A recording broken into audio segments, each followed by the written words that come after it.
Kavaliana trano no iarabanantsika any tokantrano manaraka tsy tapaka ny TV Plus Madagasikara sy anasanantsika ihany koa anaraka izao fotoan'ny fampalalam-baovao izao hatramin'ny farany ny tenako sy Sibelana Andry Mazava miaraka aminao amin'izao takava izao miaraka aminao Sibela. Miarabanao Njakandre Mahery miarabantsika rehetra manaraka ny vaovao ny TV Plus Madagasikara.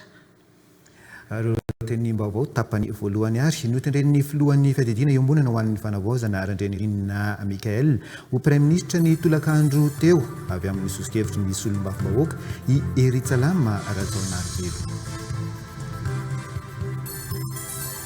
Tsy mbola tafatsangana ny anivon'ny antenimieram-pirenena ny mpikambana anivon'ny Libera Mahatra hatramin'ny androany ity enina andro aty aorian'ny fidianana ny filoha. Manjaka ny ady seza ary samy te ilatsaka ho Libera Mahatra avokoa ny solombavam-bahoaka rehetra raha ny rehy eny amin'ny lapany Tsimbazaza. Tapany faharoa amin'ny lohanteny nositomy ny mpanolotsain'ny komina Antananarivo renivohitra avy amin'ny fanoherana androany ny lahadinika mikasika ny fangatahana anokatra ny kianjany 13 Mey ho an'ny fanehoan-kevitra ho fiarovana ny fahamarinana toerana fitorana amin'izao sady ihany koa isorohana amin'ny fikasan'ny pomban'ny filoha teo aloha Andry Rajoelina tsy hampiasan'ny toerana amin'ny tombotsoan'izy ireo no anisan'ny antony nisitoana ity fangatahana ity ho ny mpanolotsaina munisipaly androany. Farany dia tsy maintsy averina ny fatokisan'ny vahoaka amin'ny Zandarmariam-pirenena ho ny komandy ny Zandarmariam-pirenena androany miainga amin'ny fanatsarana sy famerenana ny fanaran-dalàna ao anatiny ho an'ny Zandarmariam-pirenena izany famerenana ny fifampitokisana izany. Anisan'ny vaovao izay nisongadina tamin'ity hariva ity dia notendren'ny filohan'ny fiadidina iombonana ho an'ny fanavaozana ny kolonel Randrianirina Mikael ho praiminisitra ny tolakandro teo avy amin'ny sosokevitry ny solombavam-bahoaka i Eritsalama Rajaonarivelo. Ny praiminisitra Eritsalama Rajaonarivelo izay tsozoviana amin'ny maro eo amin'ny andraikitra izay sahany tamin'ny fampandrosoana ny sehatra tsy miankina teto Madagasikara ny taonany maro efa filohan'ny fielekevim-pizahatana ny banky BNI, efa filohan'ny International Trade Board of Madagascar ITBM, filoham-panorona ny fikambanana ny orinasa malagasy FOM ary filohamboninahitry ny FIVM-PAMA manana fahalalana amin'ireo mpiara-miasa teknika sy ara-bola iraisam-pirenena amin'ny Madagasikara toa ny banky iraisam-pirenena, ny fikambanana iraisam-pirenena momba ny varotra ny Bureau International du Travail BIT, ny PNUD ny vondrona européenne ary ny AFD ihany koa ny praiminisitra vaovao. Fanazavana. Tsara marina fa nanaraka antsakany sy andavany ny lalam-panorenana antsika dia ny artikla fa 450 zany satria ny solombavam-bahoaka izay tazantsika manotrona taoriana reto no nanolotra ny praiminisitra vaovao io. Fa ny fidianana azy dia antony maro. Ao ny fahaizana, ao ny traikefa izay ananany, ao ihany koa ny fifandraisany indrindra amin'ireo fikambanana iraisam-pirenena izay miara-miasa amin'ny firenena malagasy. Araka ny andininy fa 450 ao amin'ny lalam-pandrenana dia tendrena ho praiminisitra lehiben'ny gouvernemanta Andriamatoa Eritsalama Rajaonarivelo angatakanao mpanajana itsangana andreo.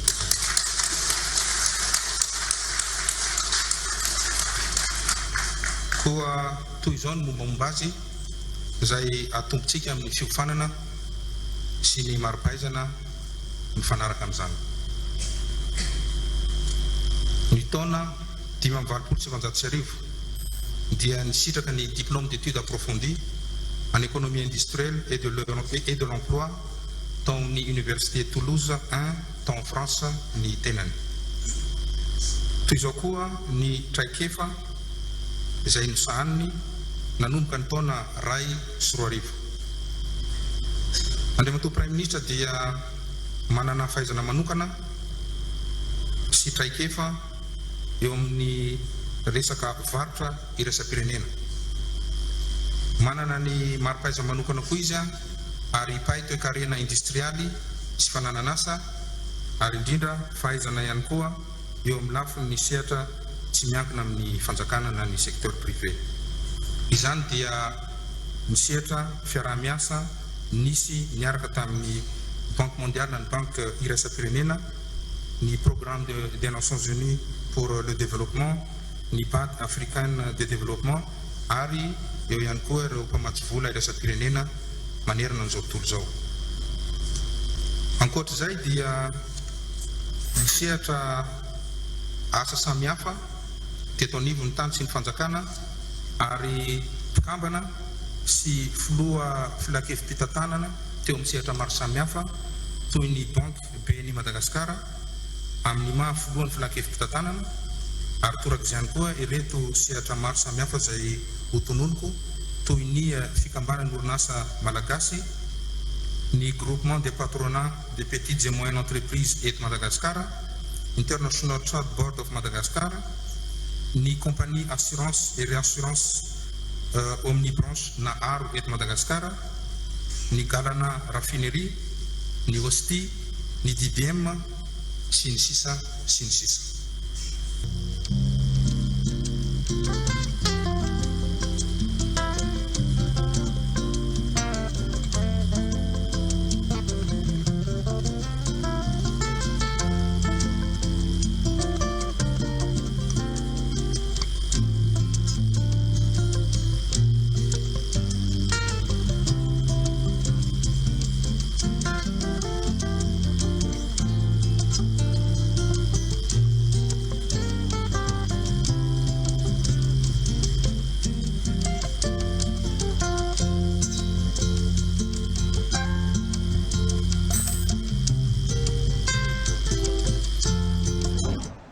Afapo tamin'ny fanendrinan'ny Prime Ministre Eritsalama Razonarvelo ireo sombambahoaka izay tonga teny Iavoloha inona ho izy ireo ny famahandy ny olana ara-toe-karena sy ara-tsosialy ny Prime Ministre vaovao raha nambaran'izy ireo anjaton'ireo sombambahoaka tonga teny Iavoloha androany. Abraham Razafi ary Fitrakoto Manalina.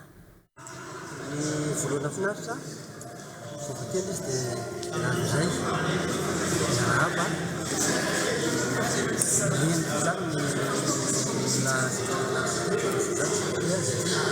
afaka rehetra resaka ny mpampitaniny daholo ary nampananteny izy fa resaka izay zay nafinaritra tamin'ny zavana afapo satria araky ny toetsika teo moa zany dia nisy sombavaboaka nanolotra anazy iny dikan'izay zany dia tena amin'ny foto koa zany zaranazy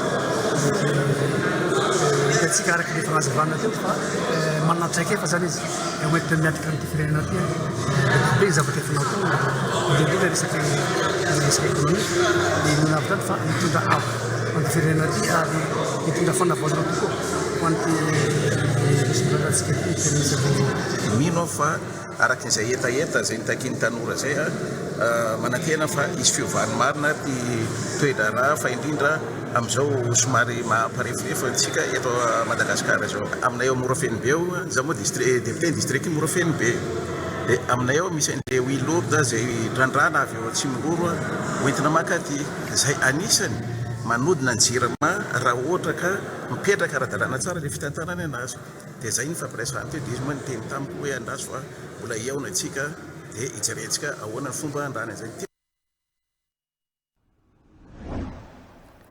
Fa tsy mbola tafatsangana eo anivon'ny antemberam-pirenena ny mpikambana anatin'ny birao maharitra hatramin'ny androany enina andro atao aoriany ny fividianan'ny filohan'ny antemberam-pirenena. Manjaka ny ady seza ary samy te latsaka ho birao maharitra avokoa ireo solonam-bavam-bahoaka araky ny rehy eny amin'ny lapany Tsimbazaza endry ny firaisan-kina sy ny tim note azo ny ankamaroany ny seza ao anatin'ny birao maharitra saingy tsy manaiky izany ireo solonam-bavam-bahoaka avy amin'ny tsy miankina ary nilaza fa dia aleo samy milatsaka avokoa ny rehetra satria izay no atao hoe demokrasia eny Tsimbazaza. Andrasana araka izany izay vokatry ny fifidianana ny birao maharitra eny amin'ny anteny meram-pirenena izay Zo Rabarton. Ny alarobia lasa teo no efa voafidy ny filohan'ny anteny miram-pirenena sy teny Randriana Solonyaiko. Raha ny tokony ho izy dia miaraka fidiana avokoa ny mpikambana rehetra manomboka any amin'ny filohan'ny androm-panjakana hatrany amin'ny mpikambana ao amin'ny birao maharitra. Tsy izay no nitranga amin'ny tsindray mitoraka ity satria enin'andro aty aoriana mbola tsy tafatsangana ny birao maharitra. Antony miady seza ary samy teo mpikambana ao amin'ny birao maharitra avokoa ny solombavambahoaka rehetra araka ny loharanom-baovao. Ho an'ny firaisan-kina sy ny tim dia laza izy ireo fa tokony anana toerana betsaka ao anatin'ny birao maharitra satria izy ireo no ntolona hoy ny solombavambahoaka Fidèle Razarapiera. Mbola nanamafy ihany koa izy ireo fa tsy asiana soritra irmara mihitsy ny endriky ny birao maharitra eny amin'ny anteny miram-pirenena satria izay ilay fiovana takin'ny hetsi-bahoaka. Laza kosa ny solombavambahoaka avy amin'ny tsy miankina fa tokony ho hita ao anatin'ny birao maharitra avokoa ny vondrona parlementaire rehetra satria endriky ny demokrasia eny Tsimbazaza izany. Tokony hialana ihany koa ilay endrika fibidoana ireo toerana rehetra eny amin'ny anteny miram-pirenena sy ny fibaikona ny safidina solombavambahoaka mifidy na ilay antsoina hoe consigne de vote satria efa nitranga izany ary tsy nampilamina.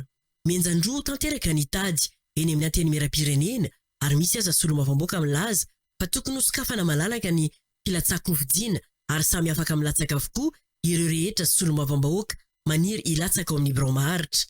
Andrasana araka izany izay ho vokatry ny fifidianana birao maharitra eny amin'ny anteny miram-pirenena izay inona fa tsy maintsy eo amin'ity herinandro ity. Raha mpitso ankoa mantsy no anoka ny fivoriana ara-potoana faharoa eny amin'ny anteny miram-rotonta, ny anteny miram-doolona sy ny anteny miram-pirenena izay aharitra roa-bolana.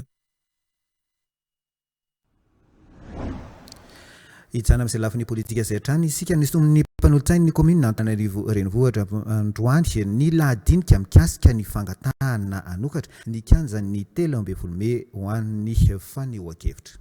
Tafiditra tao anatin'ny lahadinika androany efa io fangatahana fanokafana ny kianja 13 Mey io ary ny mpanolotsaina avy amin'ny mpanohatra no nangataka ny fitondrana izany eo amin'ny fivoriana tsy ara-potoana ny filakevitra munisipaly ho fiarovana ny famarinan-toerana ny fitondrana amin'izao sady ihany koa isorohana amin'ny fikasan'ny pomban'ny filo teo aloha Andry Rajoelina tsy ampiasa ny toerana amin'ny tombotsoan'izy ireo no anisany antony isotonana n'ity fangatahana ity ho ny mpanolotsaina munisipaly avy amin'ny fanoherana. Mbola mitohy toy ny teo aloha araka izany fikatoana ny 13 Mey amin'ny hetsika fitakiana. Antrara Larso, Omega Ranevtson.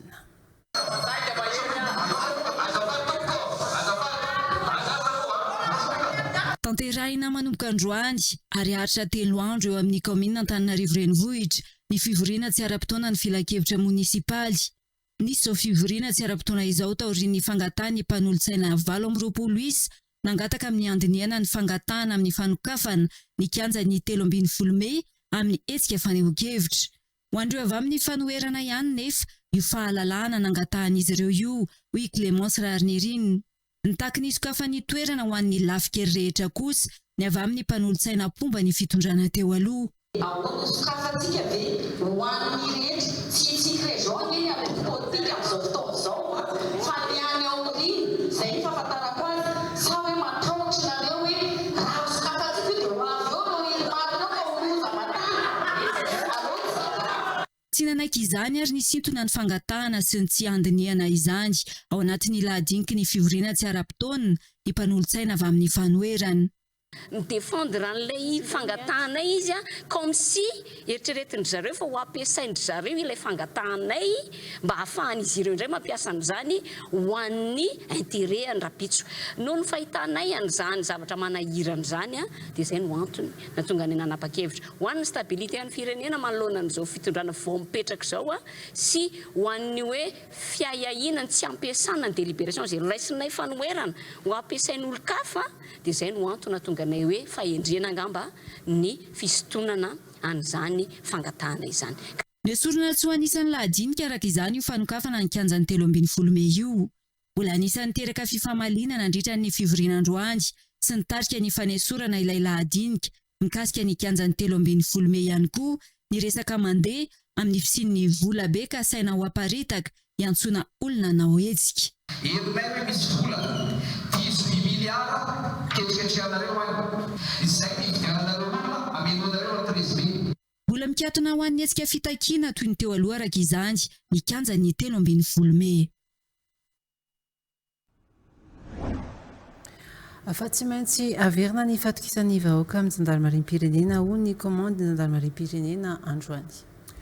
Miainga amin'ny fanatsarana sy famerenana ny fanaran-dalàna ao anatiny ho an'ny jandarmarim-pirenena izany famerenana fifampatokisana izany. Mila amafisina ny fampiarana ny fitsipehezana ho an'ny zandary rehetra ary apetraka ny mamatianina amin'ny fanatanterahana ny asa ilaina hoy ny komandana jandarmarim-pirenena ny fifanomezan-tanana amin'ny rehetra manomboka amin'ny ganonina ambany indrindra hatramin'ny ganonina ambony indrindra ho famerenana izay asan'ny jandarmarim-pirenena izay mampitiny Andriamolona Masariny Omega Ranevitson.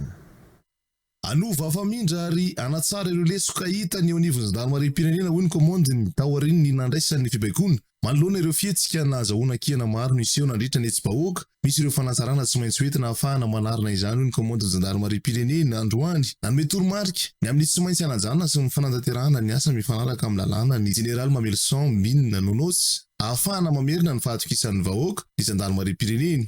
Tsy mora ny mantanteraka an'izay zavatra rehetra nyterako teo izay kanefa tsy maintsy irosoa dia mampahery rehetrarehetra zany satria mafimafy ny situation nandalovantsika iny azakidy fa fomba zavatra reny ny gendarmerie dia tsy maintsy mijoro manomboka avy amin'ny fanatanterahana ny fitsipifehezana dia mandalo eo fanaovana araka ny tokony ho izy ara-professionnel ny asa farana any amin'ny firaisankina dia vitatsika io izay fanatsarana zay miainga avy eny amin'ny tsirairay amin'ny grady farany ambany hatramin'ny grady farany ambony miainga avy amin'ny asa isafokaizina ho samia mandray miandraika samy misy anjara asa io tsirairay io fa tsy manao raha samy manao tsika dia tsara io tsy vita ambava zany fanatsarana zany fa mila asa atao zany fanatsarana zany koa dia mila fifampihenoana. Eo amin'ny lafiny toe-karena kosa indray mitakina any efa ny Ravinala Airport ny vola redevance de concession mitentina 20 miliara ariary amin'ny ADEMA ny piasan'ity orinasa ity. Manome feptaona herinandro any Ravinala Airport ny piasan'ny orinasa ADEMA andoavana io vola redevance de concession mitentina 20 miliara ariary io nanomboka tamin'ny taona 2024 no tsy nandony redevance de concession tamin'ny orinasa ADEMA ny Ravinala Airport izany efa 5 taona amin'izao 2024 izao hoy ireo piasa manaitra ny filoham-panjakana sy izay gouvernement ho avy eo ny piasa rehetra ao amin'ny orinasa ADEMA. Mikarandrembolaza ary noterena ho lasan'ny aéroport de Paris tamin'ny fomba tsy ara-drary ny fitantarana ny seranam-piaramanidina Ivato sy Nosbe tamin'ny taona 2024 raha nambarany ny piasan'ny ADEMA. Ireto seranam-piaramanidina roa ireto anefa no hany mahavelo tena ka mamelona ireo seranam-piaramanidina misy 550 ambiny ho ireo piasan'ny ADEMA. Efa napahakevitra politika tamin'izany no antony izy ireo. Efa notoerin'ireo piasa ty fanapahakevitra ity tamin'izany saingy tsy nisy niaino izy ireo. Ambaran'ireo piasan'ny ADEMA fa 20 taona be izao ny faretan'izany fanarahan'izany izay manome fahefana fenony vahiny ifeno vavahadin'i Madagasikara ka manohitra ina ny fiandrianam-pirenena. Nanomboka tamin'ny taona 2024 no tsy nandony redevance de concession isa-taona ny ADP izay nomena ny anarana Ravinala Airport ka mitetina 20 miliara ariary na 16 millions d'euros any fitambarany tsy voaloha amin'ny sara-pitantanan'ireo seranana malagasy ireo ankehitriny. Ampiasaina amin'ny fikarakarana sy ny fampandehanana ary fampandrosoan'ireo seranam-piaramanidina misy 550 ambiny ankehitriny ny fanjakana malagasy tamin'ny vola io raha ny nambaran'ny piasan'ny ADEMA. Mitrandraka sy mivelona maimaim-poana amin'ny fananan'ny malagasy hatramin'izay ny Ravinala Airport izay orinasa vahiny ireo piasan'ny ADEMA lasa sakana tsy ahafahan'ny ADEMA manatanteraka tsakany sy andavan'ireo anjara asa sy andraikiny amin'ny fampivoaran'ireo seranam-piaramanidina tantanany ny tsy fandoavan'ny Ravinala Airport sy vola 20 miliara ariary io ho ny piasan'ny ADEMA.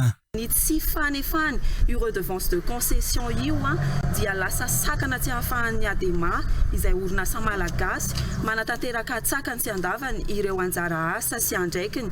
Nanao sitinina teo amin'ny toeram-piasany eny amin'ny seranam-piaramanidina Ivato ireo piasan'ny ADEMA androany. Takinay namerena ny orinasa Ravinala Airport ny volanay trosanay izay mitentina 16 millions d'euros zay nitazominy tagnatin'ny fotoana maro ka noho izany manome fe-potoana zahay mpiasany ADEMA andoavany ravinala ny vola io mba hiverina ty aminay ity amelomanay ny olombelona anay zay misy adidy zay napetraky ny tany fanjakana aminay anatsara ny aéroport zay tantananay isan'ny dignana irison'izy ireo raha toka tsy mivaly ny fitrakiny ho ireo mpiasan'ny ADEMA.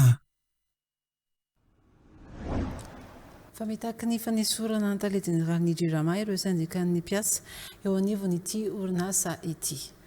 Vala ambin'ny folo volana nandraisany Ronwes ity toerana ity saingy vao maika mitotongana ny orinasa JIRAMA ho ireo mpiasa. Maro ihany koa ny tsindry azo lena sy ny fampisaramazana natao ity tale général ity teo anivon'ny mpiara-miasa eo anivon'ny JIRAMA hatramin'izay hoatrany ny fandravan'izy ireo.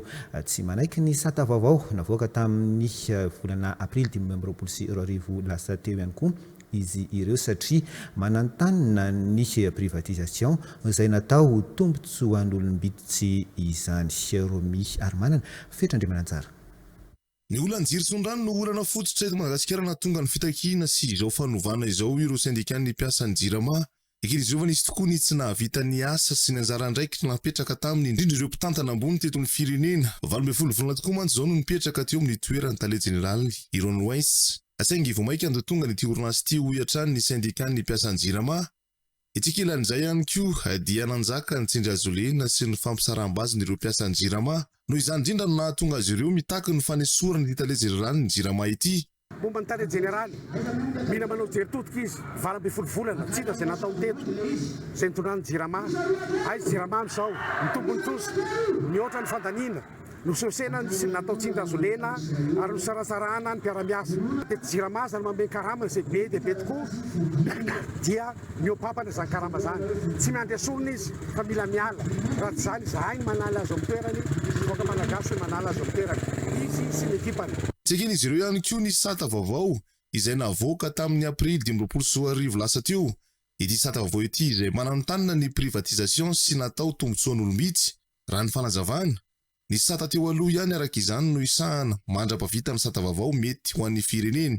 Fomba statut JIRAMA takinay ny fampiatondra tsy misy atakany statut vaovao fa verina amin'ny taloha mandra-pahatonga ny dinika vaovao iarahana mba ho statut tena mifanaraka filany JIRAMA sy amin'ny filany firenena. Tamin'ny 2 avril 2025 io statut io zay takina ny fanalana azy. Ahantona aloha izy io satria io statut io dia manome vahana ny privatisation ny JIRAMA. Iarahantsika malala fa ny angova dia sehatra stratégique eto amin'ny firenena. Tsy azo mena ny privé zany fa tsy manakana fiara-miasa amin'ny privé sy ny tombontsoany JIRAMA. Voninahitra ny kosa ifampidinika iara-iasa sy hanampy ny fitondram-panjakana sy ny vahoaka malagasy izy ireo amin'ny fampiroboroboana ny jirisondrano tombotsoa ny vahoaka malagasy. Velarantany mirefy 500 hektara amin'ny komina Morarano Ambatomirahavavy anatin'ny distrikt Anarivonimamy komina Itasy no tsy afaka novolen'ny mponina intsony nandritra ny 12 taona vokatry ny nanomezana ny tany ho ampiasan'ny orinasa iray.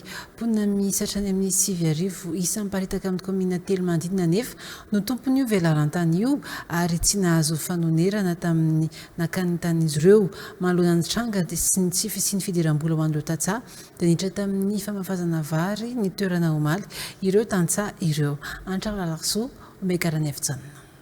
Efa tamin'ny taona 2022 no nalana tamin'ireo tantsaha tao amin'ny komina Morarano anatin'ny distrikt Anarivonimamy faritra Itasy ny tanimbary mirefy 500 hektara. Fanazavana voarain'ny tompon'ny tany tamin'izany hoe anomezana azy ho an'ny mpandraharaha ahafahana mampiroborobo ny fandraharana teny an-toerany. Tsy nisy nefa ny fanonerana ireo tantsaha tompon'ny tany raha nambaran'izy ireo. Very asa fivelomana ihany koa ireo tantsaha. Zay nandritra an'izay 12 taona zay tsy namboly teto zahay fa nasoron'ireo orinasa ireo zay nitondrana ny moreg namonana itaty dia nialy zahay. Zao zanakay tsy mianatra tsy misy fampianarana vita tsony ny fiainanay banga za zao la antona be zao manao maso zany ny masa tsy maintsy hivelomana zany. 12 taona tsy namboly teto mivadika zavatra hafa ny tovolahy ny tanora mitety faritany tsy nangalatra aloha fa mitety faritany mitady vola. Mponina hatrany amin'ny 7 isa nefa no mivelona tamin'ny fambolem-bary teo amin'ity velarantany ity. Misy olona mivelona hatramina valarivo any. Commune telo izay manodidina mivelona amin'ity tany ity ary ny tany dia 500 hekitara. Nisy koa ary no ny tena antony nanalana anay tamin'ny tany dia hoe ambolena artemisia hono fa tsy ambolo vary tsony fa artemisia indray no vilena ho solon'ny vary. Noho izany dia manao antso avy izay satria ny tany dia ho an'ny commune Morarano fa nefa kosa commune telo manodidina dia anisan'ny misy tona mivelona ao anatin'izany. Mba jereo akaiky tompo ny momba ny tony tany itony satria tony ny tena iveloman'ny mponina. Raha izao tany malalaka be hitantsika izao dia tsy izay ihany mety velona fa mety afaka mamatsy any Antananarivo izay raha misy ny fijerena ny fanjakana amin'itony tany itony izay tena mampahantra fotsiny tany ananana betsaka fotsiny nefa mampahantra ny vahoaka malagasy. Niditra tamin'ny famafazana vary indray ny tambarin'izy ireo izay nobodona nanomboka omaly ireo tantsaha tompon'ny tany ao Morarano Ambatomirahavavy. Rahantsika izao rehefa niteraka resaveto anatin'ny tamba sotran-tserasera.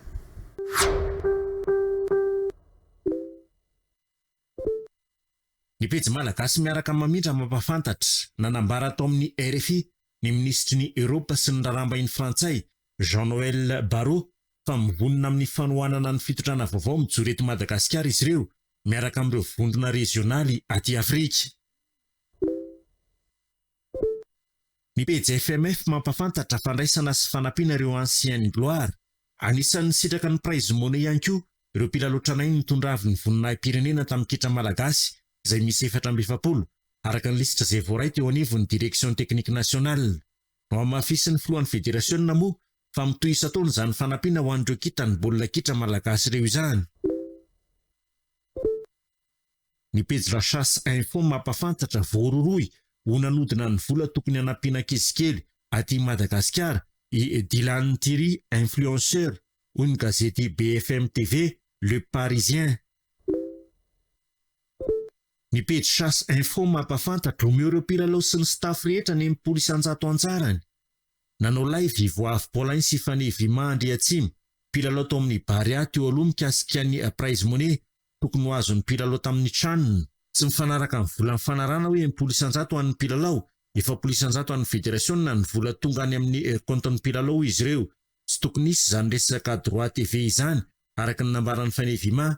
Mipetraka ny fiaronana rehefa mba mahazo zavatra lehibe ny mpilalao ho ihany Fanny Vima. Fihetsika efa nisy foana izany ho izy ka izay ny nampijoro azy rolahy tahaky ny zoro tokony ho an'ireo mpilalao. Aza atao tsindry azo lena ny mpilalao malagasy fa raha ny mpilalao avy any ivelany nefa tsy sahanareo atao an'izany hoy kosa Voavy Paulin. Ny pejy Iova Jana mampafantatra vonona iroso amin'ny fampidiniana sy mifanankalozan-kevitra ny antoko TGV. Nanao fanambarana androany ny antoko TGV fa vonona ny iroso amin'ny fampiresana sy fanankalozan-kevitra ary mangataka ny FFKM izy ireo anelan'izany fampiresana izany.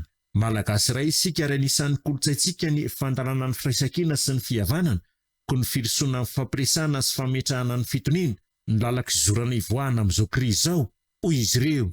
Miantso ny mpisehatra politika sy hery velona rehetra ihany koa izy ireo mba hiezaka hiara ikondo hijery ny vahaolana mahatry izay mahasoa ny malagasy rehetra. Ny pejy feon'ny demokrasia mampafantatra anisy ny fihetsiketsehana nataon'ireo miaramila efa navita servisy roa taona mba hanaovana an'ireo engagement azy ireo.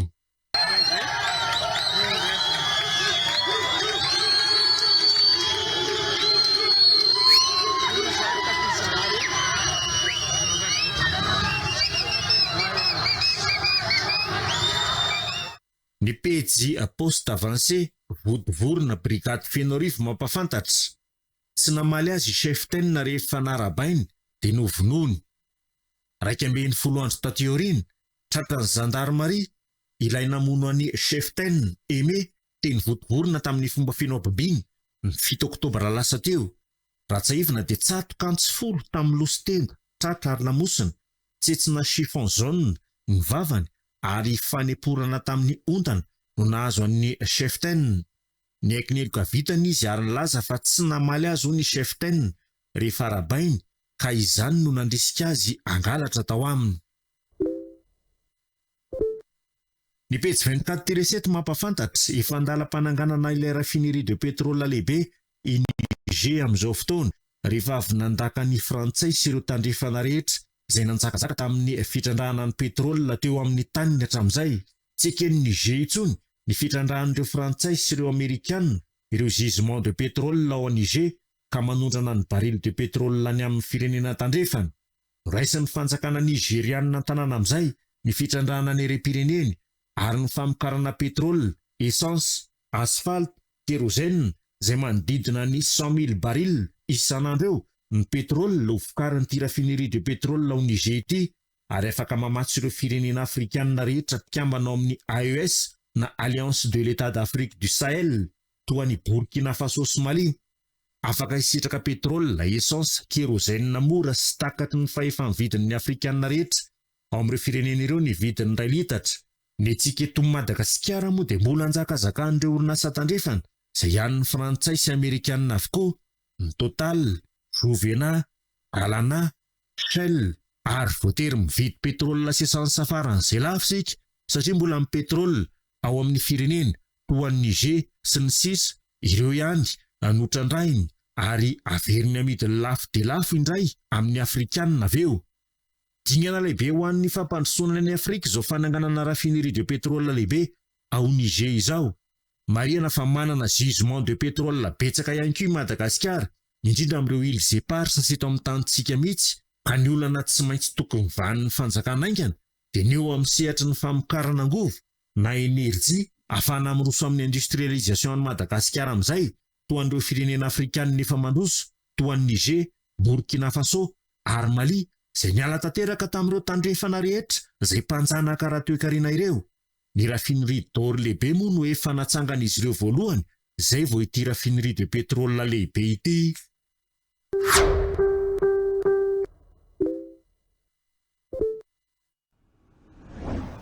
Fa tsy afaka mantanteraka ireo vinanasa ny ireo ben'ny tanàna no ny fanarahana ny baiko avy any amin'ny fanjakana foibe izay tsy mifanaraka amin'ny filana eny fotsiny sy ranonambarany ireo ben'ny tanàna mandrafitra ny faritra Analamanga.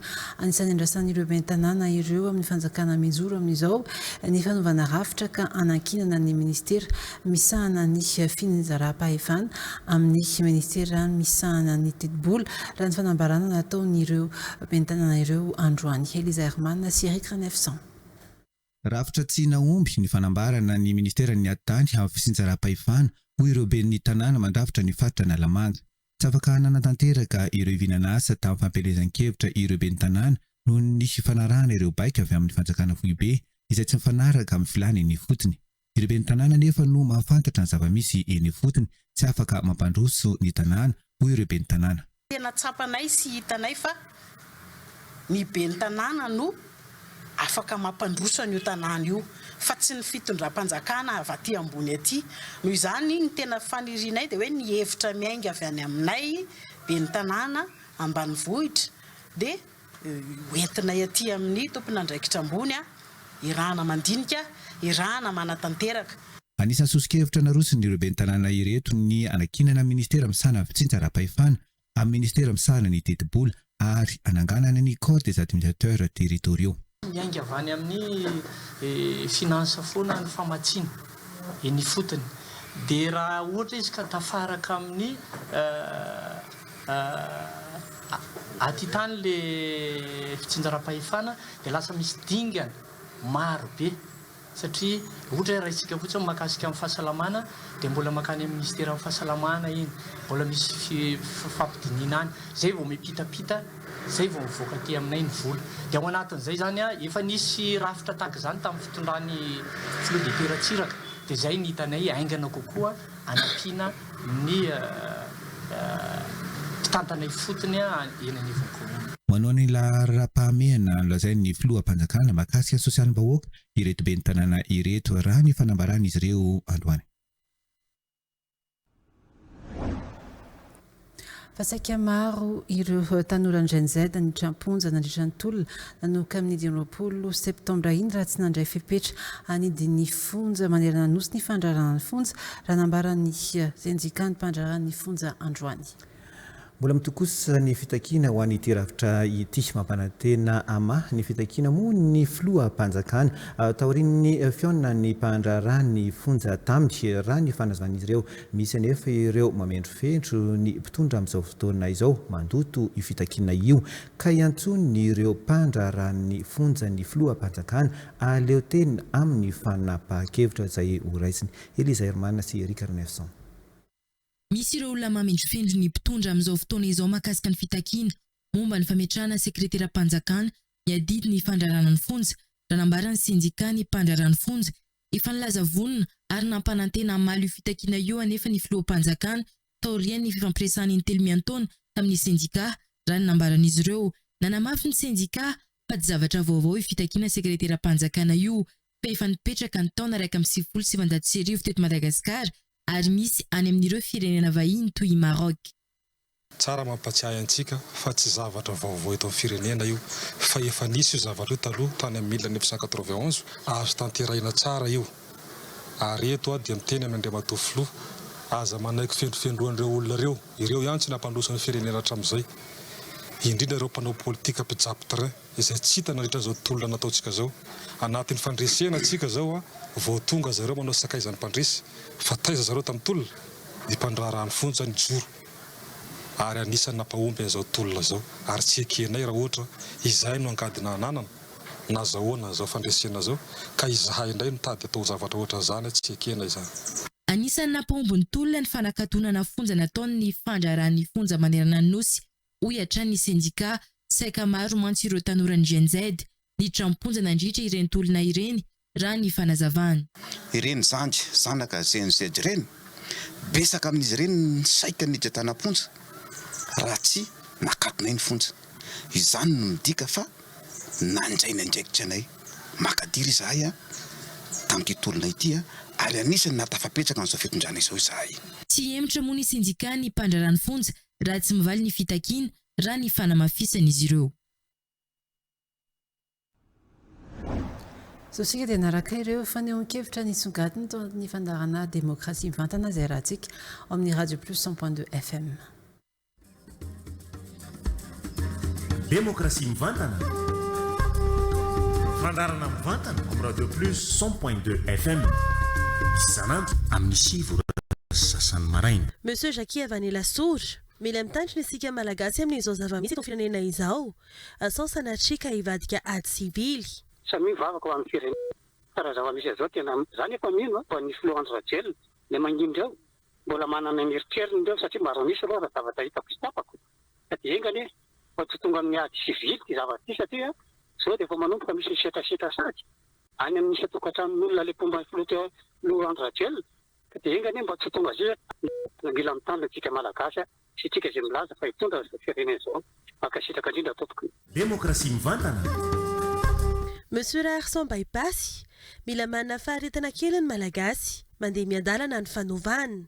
Tokony hitandrina fa mbola ny sistema rehetra napetraky ny teo aloha ny mpitondra teo aloha io mbola mihodina androany io vao 5 andro sa 9 andro aty aoriantsika zao misy maika tsy faingana mafy misy maika hiteny maika hitsara zany ny chauffeur fotsiny zany miove fa mbola le fiara io ampiasaintsika io mbola mila ovaina ny fiara raha zay ny zava-dehibe mbola ovaina moteur raha zay ny zava-dehibe fa mbola système rehetrarehetra napetraky ny teo aloha. Demokrasia mivantana. Madame Zaravany Tomadinika, mila mandinika tsara ny mpitondra amin'izao fotoana izao fa narenay fotony tokony atao afa-tsy valifaty politika. Za tena te hisintona ny mpitondra fanjakana ankehitriny dinio tsara tompoko ny zavatra mety hoe fanapahan-kevitra raisiny eto amin'ny firenentsika. Fanarenana io fotony refondation no zavatra hoe naresy lahatra anao hitondrana le firenena. Dia dinio hoe raha ohatra karaha ny etaetan'ny mpanao politika no andeha ho tanterahana eto dia ho lany androtsika. Mpanao politika sasany izay nanohatra ny fitondrana rajoelina dia tena hoe valifaty politika ny tena tanjona zareo. Orientenany amina resaka fanaovana valifaty politika ny torohevitra omenanao. Demokrasia mivantana. Fandarana mivantana amin'ny Radio Plus 100.2 FM. isanandro amin'ny 7 sasany maraina. Lafombaovao hafa tanteraka voafidy ho filohan'ny filan-kevitry ny olavitry ny mpisolo vava i maître Ranary Rakotarosoa Ferdinand nahazo isambato 420 tamin'ny vato 227 tamin'ny fifidianana fiodinana faharoa totosaina ny sabotsy lasa teo ny fifidianana ny filohan'ny olavitry ny mpisolo vava izay manerana ny Madagasikara. Tibela Randrimazava. Tamin'ny voalohany volana Aogositra 2024 no nanatanteraka fiodinana voalohany tamin'ny fifidianana ny filan-kevitry ny olavitry ny mpisolo vava. Misy 7 kandidata saingy tsy nisy nahazo Antsasamanila ka ny roa voalohany. No niatrika ny fiodinana faharoa, voafidina indrindra izany ny filohan'ny filan-kevitry ny olavitry ny mpisolo vava i maître Ranary Rakotarosoa Ferdinand izay nahazo vato 427 raha toka maître Raobe Nampifanina taminy nahazo vato 407. 227 zay dia ny candidat nivoaka voalohany dia i maître Ranary Rakotarosoa Ferdinand izay nahazo vato 427 ary ny mpifaninana taminy moa dia maître Andrianjaka Rovonirobena nahazo vato 407. Nisy vato fotsy 420 ary nisy vato maty 420. Anamafy moa ny filohan'ny olavitra fa tsy manao politika ny olavitra ny mpisolo vava ary tanjo anatrany ny ametrahana ny fanjakana tany-dalàna. Mpisolo vava dia rafitra iray izay tsy manao politika fa izy dia azo lazaina hoe izy no mitily izay mety ho fioara-pefy na avy amin'iza na avy amin'iza eto amin'ny firenena raha mahakasika ny lalàna amin'ny akapobeany no resahana manomboka io any amin'ny lalam-panorenana hatrany amin'ny lalàna farany madinika indrindra na izy ihany koa no mety manao fanairana raha toka mahatsikaritra mety hoe fanaovana kolikoly ety amin'ny sehatry ny fitsarana na amin'ny sapandraharam-panjakana izay afaka iasan'ny mpisolo vava endrehetreny eto amin'ny firenena izay no andraikitry ny olavitra ny mpisolo vava izay Misa 100 ireo mpisolo vava manerana Madagasikara amin'izao araka ny fitsipika anatiny. Ny 1 Janoary 2024 no mandray ny fitantanana ny filoha vaovao. Sosika dia naraka ny vaovao tapatapany. Taori ny zavanisy eto amin'ny firenena dia mahatsapa ny fikambanana Zanakmenabe fa nilaina tokoa ny fanovana izay nataon'ireo tanora andehanana amin'ny fiovana. Lasa ajeny tamin'ny fampandrosoana hatrany ny faritry Menabe na dia anisany mitondra anjara biriky aza izy ireo amin'ny fampidiram-bola ao anaty ny kitapo-mbola-panjakana amin'ny alalana fizahantany sy ny fanjonoana. Manoloana izany dia mangataka izy ireo naterahana ny tena fiovana izay tena izy ka totosan'ny fitinjaram-pahefana. Nanamafy izy ireo tantana ny fikambanana ihany koa fa tsy izy ireo no mila toerana fa ny tanora Zanakmenabe no afaka manome tolo-tanana ho an'ny gouvernement vaovao izay hitsangana eo. Ny faritra Menabe dia anisan'ny faritra manana maizy azy raha ny lafiny toe-karena sy ny fizahantany indrisy nefa fa miaikaika ny vahoaka amin'ny fanafosan'ny vidim-piainana indrindra ireo mpamboly ny mpanjono sy ireo tanora tsy anasa be dia be. Ka noho izany dia mangataka izahay ny isian'ny fitsinjaram-pahefana tena izy sy ny rafitra mahomby heverin'ny fanjakana mahefa.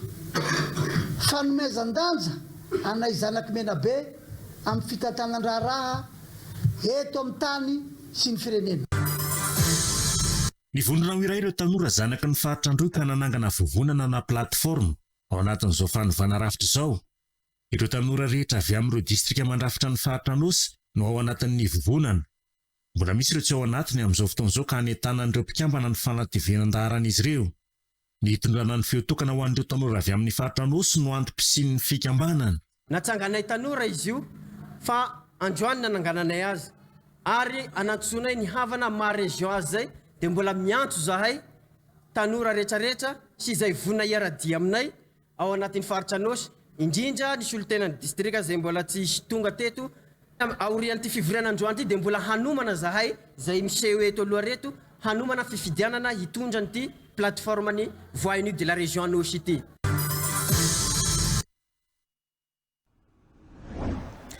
fa ho tanterahana ny 20 oktobra izao kosa ny fanokafana ny mananjary milalao édition 2024 ny hetsika ara-panatanjahantena basketball sy beach soccer moa no hanokafana izany amin'ity andiany ity ho an'ny basket dia notsanjaraina sokajy maro izay tana mpandray anjara ivelany mananjary ho tonga amin'ny fananana io mba fanatsarana trany ny hetsika ho an'ny beach soccer kosa indray dia ekipa 10 no andray anjara izy tomana ampizantany sy entina ampiroboroboana ny toekarena ao mananjary moa no tanjony mananjary milalao manantena ny rehetra andray anjara sy ho tonga maro hatrany ny mpikarakara izay ezaka anatsara hatrany ny tolotra omena ny pakafy mitatitra ny vaovao Paulin Rakotaso sy Blondel Razafindrabao. Andro vitsy sisa no isaina dia higadona ny mananjary milalao édition 2025 ny hetsika ara-panatanjahanteny basket sy beach soccer no anokafana izany ny 20 oktobra izao. Maro moa zany ny vahiny saina ao ny amin'ny kategoriany be zany hoe senior zazalahy dia misy ny mananjary misy ny avy Sobarka misy avy Ambodirina Safary misy avy any Fianarantsoa ary ny Jiva avy any Tananarivo amin'ny zazalahy lasaka ny 20 taona dia misy ny avy mananjary misy ny avy Fianarantsoa misy avy Fanadina misy ny avy any Sobarka ary misy ny avy any Ambositra amin'ny vehivavy vétéran dame dia misy ny mananjary misy ny avy Fianarantsoa sy Ambalavao ary ny kategoria farany lasaka ny 40 taona zazalahy dia misy koa ny vahiny maromaro avy Fanadina no Sobarka ary ny mananjary zany. Efa fantatra ihany koa ny mpandray anjara amin'ny beach soccer. Izy io dia efa misy mpandray anjara misy 10. Izy ireo poule io dia mizara poule roy, misy poule A, misy poule B. Efa amina verona iaby ny makasikasika ny agnatin'ny poule zay ny poule A na ny poule B. Hiezaka anatsara trany ny eo amin'ny lafiny fikarakarana ny mpikarakara. Na dia kely ara ny fotoanan'ny préparation sena io amizao dia hiezaka foana ny ekipa rehetrarehetra atao mananjara milalao mba hiaro an'izay fitiavan'ny tanora ny basket zay. Zay satria le organisation ny rasana hatramin'izay dia sara ary ny sara vita sena teo iny zany vasaraina bebe kokoa amin'ity na dia kely ny fotoana. Isokatra ho an'ny mpianatra rehetra ny varavarany Esmia Innovation manomboka ny fahefatry ny volana novambra ho an'ity ity maro ireo efa nisoratra anarana mba tsy ho tara ireo izay mbola maniry ny hiditra ary fomba sy manaraka ny fenitra ny fitaovam-pampianarana miaraka amin'ny fotodrafitrasa ahitana ihany koa lalam-piofanana maro ao amin'ny Esmia Innovation ety Antanimena manao antso izy ireo ny tanora rehetra maniry andrato fianarana ao amin'ny Atsia Andriatsalama. Tonga indray izay avy eto anivon'ny Esmia Innovation efa akaiky ary atombotra dia atombotra ny fotoana hidirana amin'ity taom-pianarana 2024 ity amin'ny 4 novambra ho avy izao ny fidirana ho amin'ity taona ity efa miavitsy dia miavitsy ny toerana amin'izao fotoana izao ho anareo rehetra izay maniry anjoy sy araka aminay ho amin'ity taom-pianarana ity tsara tsy hivina trany fa tsy misy concours ny fidirana eto amin'ny Esmia Innovation fa kosa tsy maintsy mandalo entretien ny mpianatra rehetra tsy mifidy série na baka ihany koa fa raisinay avokoa na série inona na série inona akoatran'izay na ovina ianao no afaka baccalauréat tongava fa raisinay ampitiavana trany ety Antanimena enceinte Durand et Gilbert no misy ny Esmia zany hoe tseny Mahamasina antsony fa ety antoerana amin'izao fotoana izao navozana nanaraka ny fenitra iraisam-pirenena ny toeram-pianarana maro be ianareo no manontany hoe tsy lafo be ve ny saram-pianarana ny fanabeazana tsara kalitao fa kosa natao ifanaraka amin'ny fahefan'ny vidin'ny malagasy ny eto amin'ny Esmia Innovation tongava ary misoratra anarana ety Antanimena na ihany koa amin'ny alalan'ny page Facebook ny Esmia Innovation na miantso ihany koa ny laharana 34 20 413 62 dia ho tsy ahivina ireo lalam-piofanana misy eto amin'ny Esmia Innovation misy aloha ny service aux organisations informatiques misy ny banque et finance ny communication et marketing digital ary ny gestion des projets.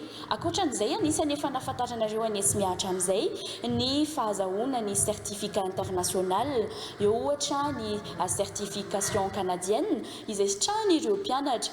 Ho an'ireo manaraka ny lalam-piofanana gestion des projets kosa dia afaka mahazo ny CAPM na ny certificat associate project management izy ireo. Tsy antery izy io fa safidin'ireo mpianatra ireo certificat ireo izay ekeny nisehatra iraisam-pirenena ry fanta-daza maneran-tany ka misokatra ho an'ireo mpianatra na izy hijanona eto Madagasikara na ihany koa izy ho any ivelany. Aza misalasala ary miantso ny 34 20 413 62. Tonga tao amin'ny fotoana ny voambolana indray ary sika izao.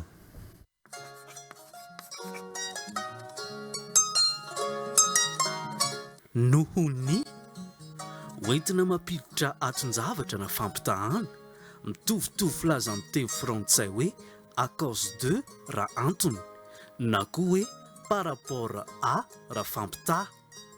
Voambolana izay fampiasa amin'ny andavanandro ohatra rehefa ampitaha ao anatin'ity fehezanteny manaraka ity, tsara ny manome noho ny mandray. Hitantsika ihany koa io voambolana io ohatra rehefa ilaza antony ao anatin'ity fehezanteny manaraka ity. Afaka tao fohy be mpanadinana amin'izay ilay sekoly noho ny fampiny fampitaovana ao aminy. Matetika disotsika ny fanondratana azy amin'ilay fiaingy miantony iny, fa hitantsika izao fa na ilaza anton-javatra na anao fampitaha dia mitovy hoe noho ny ihany ny fanoratra azy. Rehefa izay ary mifantatsika dia azontsika malagasy ampiasaina amin'ny andavanandro teny io rehefa miteny malagasy. Sarobidy ny teny malagasy ary fahaizana ny mahafehy azy. TV Plus Madagascar.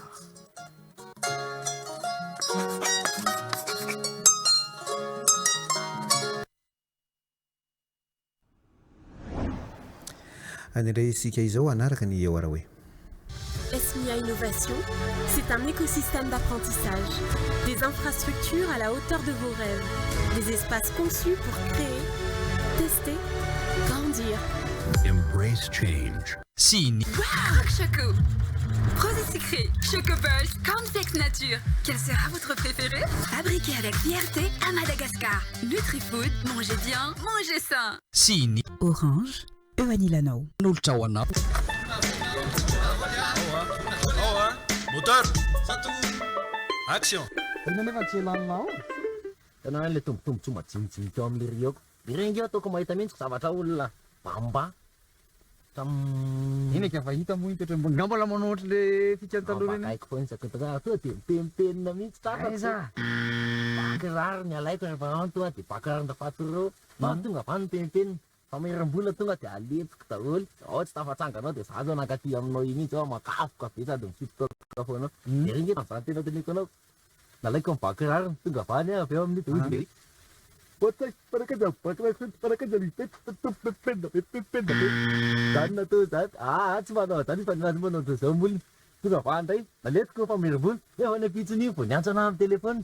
Tena debraka ny telefônako. Adebraka ny telefônako tena penda be akiny tambitsina dobaka. Kopiko daholo ny nataon'le tao. Aleoko za mijanona ao e. Zaho amin'le ihany zany zany tsy hisy patron azoko ambaka. Salama botsy a. Ay, entiko daholo. Nasafosadesaka anao. Tsy ho zany afa miresaka amin'le riaka. Toetra amin'ny patron la misy veto nataonina. Za efa ela mihaino andesa iana eo. Ela ny mifatratra ho fa izy ke saka iny. Fa olo bebe any ve tena. Olona manabady aman-janaka. Ka izy zany nitosa tao. Tazony raha misy. Ny patron anao no tsika anao tia maso tonolo tony. Zany de babet. Izy tara aginao izy nge Eko mitsy amin'ny feoko mitsy nataonao teo. Feo anao koa fa feo any nataoko teo. Averena nge. Averena izy teo nge. Pedaka le baly fadina tadele. Tanao zany. Miara-miasa amin'olona tikopy anao zany. Sao de boroky anao. Feo azava. Boroky anao zany tsy miara-miasa aminao tsony. Feoko zany. Mandeha makany ampiasana zany tsony anao. Mbola mbaliasa ampiasana. Feo anao le tefa. Zany naratsirina za patron anao. Feo anao le teo. Feo itovy anazy zany. Feo nina mola teo. Feo nao lasa patron anao botanao. Feo nandihinao izy teo. Mila mandeha makany fiasana antsony a. Sao dia basy. Miaraka amin'le ry. Teo anao le nataoko teo. Miaraka amin'le ry a. Teo anao le sy nataoko teo. Teo ananjeny no zay lasako ny avy amin'ny misy ihany. Teo anao no nataoko teo fa tsy feo anzango. Toetra ratsy ny fifosana. Mialao lavitra fa mety hanemenanao manoloana ny manodidina anao. Coupé. Dans la boîte. Mettez-les.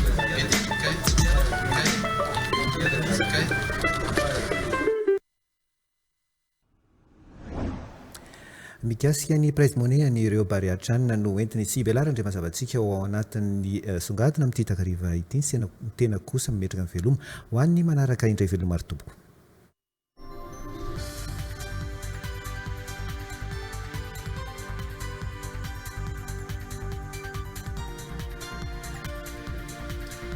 Efa no amaren'ny CAF ny fitsinjarana ny prize money ho an'ny mpilalao sy ny staff teknika ny Barea niatrika ny Chanina farany teo ary mangarahara sy aradrariny izany ho ny teo anivon'ny FMF ny komity mpanantanteraka teo anivon'ny federation nanapaka izay fitsinjarana ny prize money ary efa nafantarina ny mpilalao tany Tanzania izany raha ny fanazavana hatrany ankoatra ny mpilalao sy ny mpanazatra dia mbola nisitraka ny prize money ihany koa ny staff teknika sy ireo mpisehatra rehetra amin'ny baolina kitra anisany nahazo izany ihany koa ireo mpilalao fahiny nandrafitra ny ekipa pirenena na ireo ancien gloire androany Romier Manana fetra Andriamananjara. Ny teo anivon'ny komity mpananteraka ny FMF no namaritra ny fomba finjarana ny prize money azo tamin'ny trana 2024 farany teo ary fanampahafantarana ny mpilalao mbola tany Tanzania izany ny fanazavana sy kila indray dia mbola nomariny ny CAF ny finjarana ny prize money ho an'ny mpilalao sy ny staff teknika ny Barea niatrika ny tranona farany teo ary mangarahara sy aradrariny izany ho ny teo anivon'ny FMF. Atsy ny mpilalao sy ny mpanazatra irery ihany no nisitraka ny prize money fa teo ihany koa ireo staff teknika sy ny délégation ary ireo mpisehatra irery teo anivony tontolo ny baolina kitra raha ny fanazavana hatrany. Ny comité exécutif ny fédération namaritra an'io zay maha comité exécutif azy satria institution tsika fa io dia nofisialisena tany amin'ny joueur tany a Tanzania fantatry ny joueur tsara zay. Ary azo adiny fa ny répartition n'io prize money io a tena nakana ny avalina ny SGNCAF efa tokony hitanareo amin'ny communication ny fédération tena milaza izy hoe tia nisy proposition avy aty amin'ny fédération dia nanaiky izy hoe raha amin'ny aviny zany a dia hitany hoe mety ilay izy satria hitanareo teo zao a mbola nandray teo ny ancien gloire hitanareo teo a misy ny section misy ny ligue misy ny fédération misy ny personnel mezana hidioka amin'io daholo zay olona rehetra amin'ny sehatra ato amin'ny tontolony baolina kitra apetraka hoe tsy hitovy amin'ny joueur kosa aloha nataoko hoe anay délégation misy répartition natao fa ny joueur zany mezana iny 61 millions 800 iny a ara-dalàna io ne misy tatitra any amin'ny CAF sy amin'ny FIFA e fanontaniany raha laha teto moa dia tsy nisy an'izany taloha fa tena ao anatin'ny source zay hoe coût de production CAN 2023 ray zay amande CHAN 2024 roa zay fahatelo a kona ballon piment men'ny CAF a coupé à la source. Anisan'ireo mpanoro sy mitondra sosikevitra ho ampamandrosoana ny baolina kitra ihany koa ireo kitany baolina kitra malagasy izay mivondrona ao anatin'ny ancien gloire nisitraka ny prize money koa izy ireo androany ary nakasitraka ny FMF amin'ny fizereny ireo mpilalao tranainy tao amin'ny ekipa pirenena fahiny izy 720 mirahalahy mpikambana. Izahay reto dia manoana ny président fédération malagasy football sy ambahamy zay ny teny ary zay tsy greve ery andalana ery intsony satria zay efa nataonay zany fa tsy nahomby ary tsy mahasoa ny football malagasy dia tonga eto ny tenanay tsy hoe resaka fanomezany vola kely eny natonga ny ety ataoko hoe kely fa tena le fitiavana an'le hoe manitsinjo fa tsy hoe rehefa maty vao ramalala anaterana voninkazo amena certificat chevalier tsy antsony fa ty zany a tena entina fanatsarana ary izy tonga dia miantso anay raha hoe inona zalany tokony atao inona mampandroso an'ity football aty. Itsakilan'izay nanamafy ny filohan'ny FMF fa misokatra hatrany ny varavaran'izy ireo amin'ny fampiresahana sy ny fandroana hevitra mba hampandrosoana ny baolina kitra malagasy.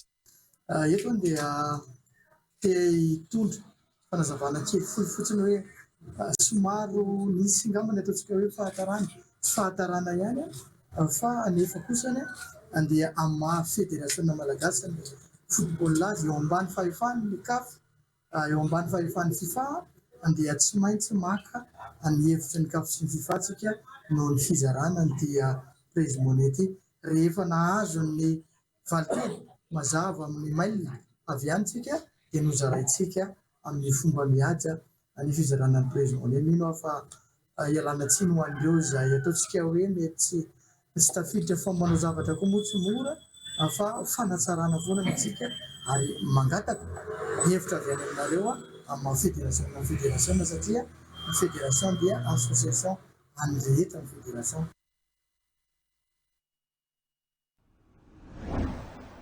Izay koa manakatona ny fampahalalam-baovao amin'izao alina izao mankasitraka antsika rehetra nanaraka izany hatramin'ny farany veloma tompoko.